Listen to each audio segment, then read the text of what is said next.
Hey guys, Sean with Long Honeymoon here, coming to you once again from the banks of the Gros Ventre River in Grand Teton National Park. That's right, Long Honeymoon is back on the road with our RV rig, exploring the country and revisiting this little slice of paradise in Wyoming. Not a bad view. But we did not get here without some challenges. As many of you know, earlier this year, Christy and I took a more than 3-month trip around the world. And while we were traversing the globe, our RV equipment was sitting still.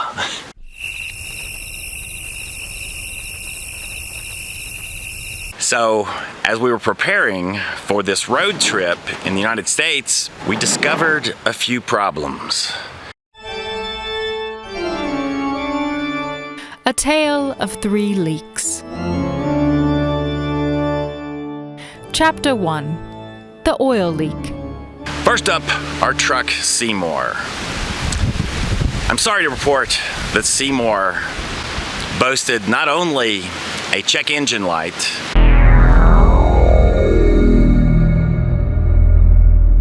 but also a small oil leak.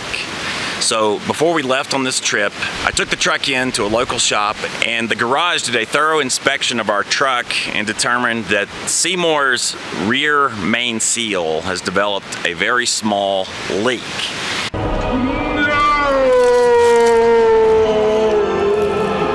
The garage told me that it's not critical, but eventually it's going to have to be addressed.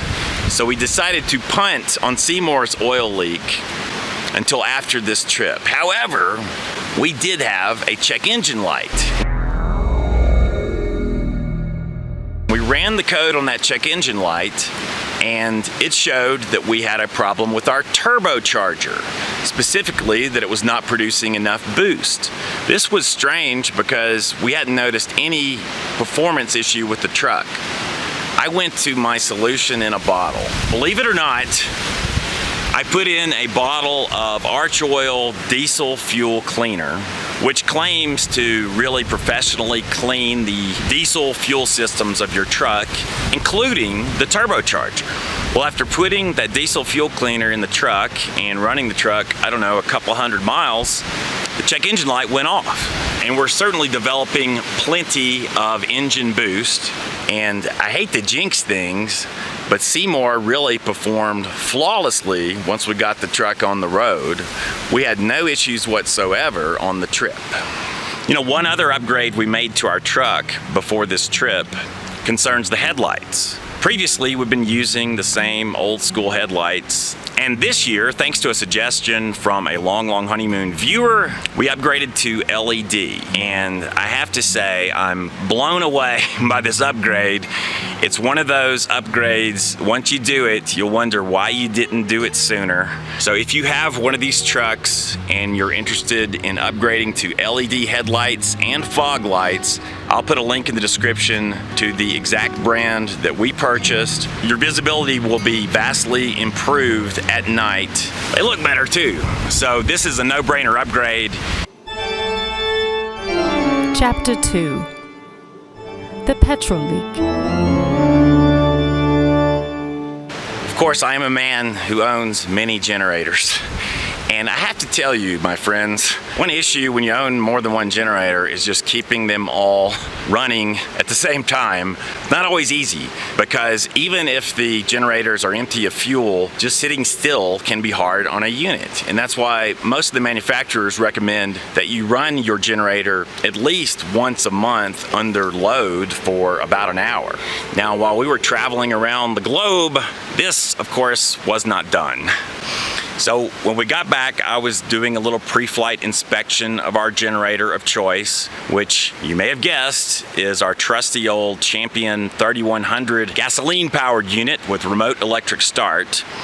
And when I poured gasoline into the unit from the top, within a matter of seconds, it came spilling out the bottom of the generator. So that's kind of a big problem with a generator. You pour gasoline in, and gasoline goes spilling out all over the place. So I I have a very fortunate situation in my family in that my wife's father happens to be a genius. And he has been very generous over the years with sharing his genius with the rest of us.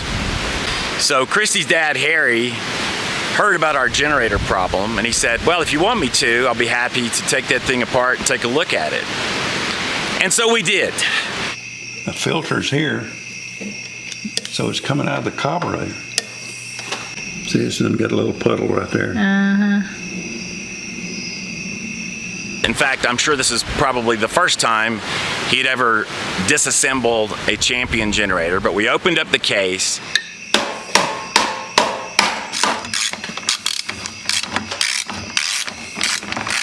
And he went straight to the carburetor. He said, I'll bet you that the float on the carburetor is stuck. Well, what do you know? Right there, the spring has come off of it. See that little spring? It's supposed to be connected to that float. The float, lets this gas come out.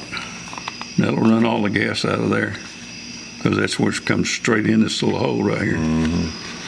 So if it's stuck, it just keeps running, and the gas just keeps running. So that's what was happening? Yeah. Well, no, that's what's happening. We'll have it fixed in a minute. Harry went in there and quickly and easily fixed the problem because he knew what to do. Put everything back together, and voila, the generator is good to go. Get the check.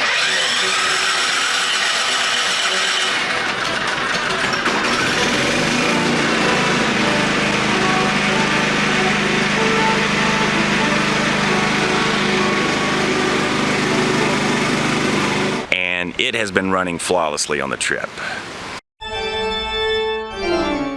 Chapter 3. The water leak. Now, for the third and arguably most critical leak of all. The night before we departed on this trip, we filled up our freshwater tank with fresh water, and we parked our rig in an asphalt driveway, getting everything ready so that on departure day, we could just hop into our rig and speed away from the driveway onto our journey. Well,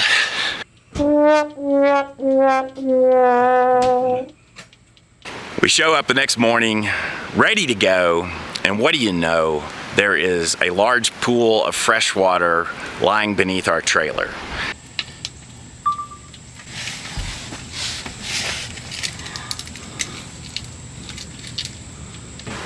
I checked the water levels inside our trailer and determined that a quarter to a third of our fresh water had spilled out overnight. And this problem goes all the way back to our Alaska trip. We've got a water leak.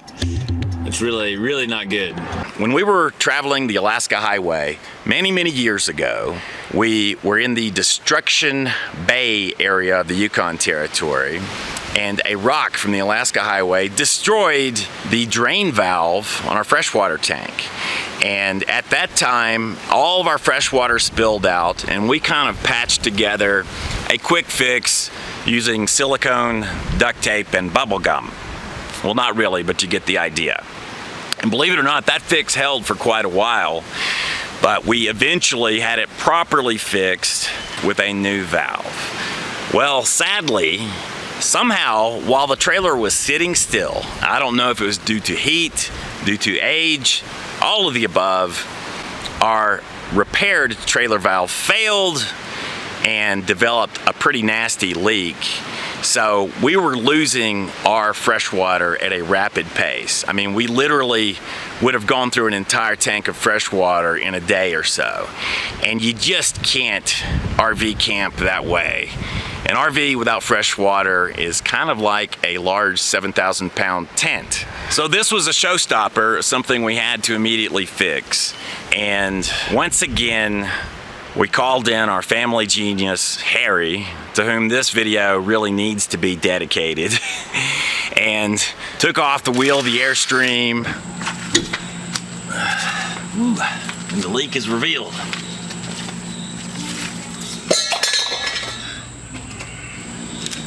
Can you see it? Dug around underneath the trailer. identified the leak. There's your problem right there. So that's it, huh? Yep. And then Harry fabricated a solution on his own. So we have a new valve in place that is waterproof and does not leak. So I'm happy to report that our freshwater tank also performed admirably on the journey out here to paradise. With apologies to Charles Dickens, that is a tale of 3 leaks. I thought it might be fun to share these leak experiences with you just to show that everybody has issues with their gear from time to time. And this can be true even if your gear has been sitting still. In fact, some of these issues may have been caused by sitting still.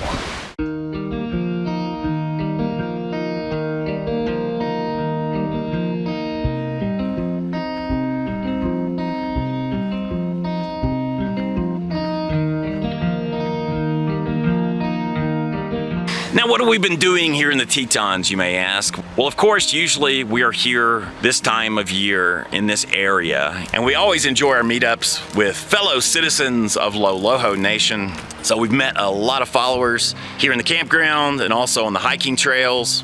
Be a subscriber. Yeah, Yeah, that's right. Be a subscriber and you'll learn a lot. We did not pay him to say this. Yeah. You never know when you might be on Long Long Honeymoon. There you go. You're not only a subscriber, you're a participant. I'm so glad.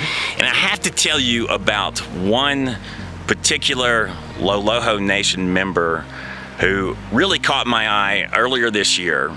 Christy and I were traveling in Thailand, and we received a message saying, hey, it's really interesting to see you guys in Thailand. And this was a lady named Salisa. Salisa told me that not only did she grow up in Thailand and went to pharmacy school in Bangkok, she continued her education in the United States and is now a professor at Auburn University. What's more, she and her husband Marty are avid Airstream travelers. Salisa and I developed a dialogue, and she was always quick to help me understand the nuances of Thai culture and to improve my Thai pronunciation. So it was a real treat to meet Salisa and Marty here at the Grovant Campground, and we were able to hang out for a few days. So to Salisa, I offer a hearty Kab Kun Kab, and hopefully I pronounced that correctly. We've been watching you guys for years, wondering if we'd ever find you. Today is the day. This is Jack. Hey, Jack. Sean, I'm Diane. Diane, nice to meet you. Paul, Nice to meet you. And Jack. Yep, we'll never stop missing baby girl. And I want to take a moment to express our sincere appreciation to all of you who are members of Loloho Nation who have watched our videos over the years. We feel so fortunate and blessed to be able to live this lifestyle and not only travel around and experience a lot of these wonderful places, but also just to meet so many wonderful people. And we're really thankful for every one of you. You never know when you might be on the next episode of Long Long Honeymoon. That's right. Especially that fellow named Harry in Alabama who happens to be a genius. So now that we're back on the road, we may be doing some meetups out here in the West. Watch our various social media pages for those updates. And we're also going to be visiting some new to us locations, maybe some different state parks and whatever national forests we might have missed during our previous journeys out here. As always, thank you guys for tuning in. Until next time, this has been yet another episode of Long Long Honeymoon, the longest running honeymoon themed RV show on the interwebs, or so we claim. Thanks for tuning in. I'm Sean. This is Long Long Honeymoon, where we say lo lo ho, guys. See you next time. Where are the moose, you may ask? Well, I'm asking that question myself. Even though we've been here a few days, we have yet to see a single moose. Mainly because I've been sleeping in the mornings instead of crawling out of bed at sunrise to go looking for them. I know they're around here, and when we see some, we will report back.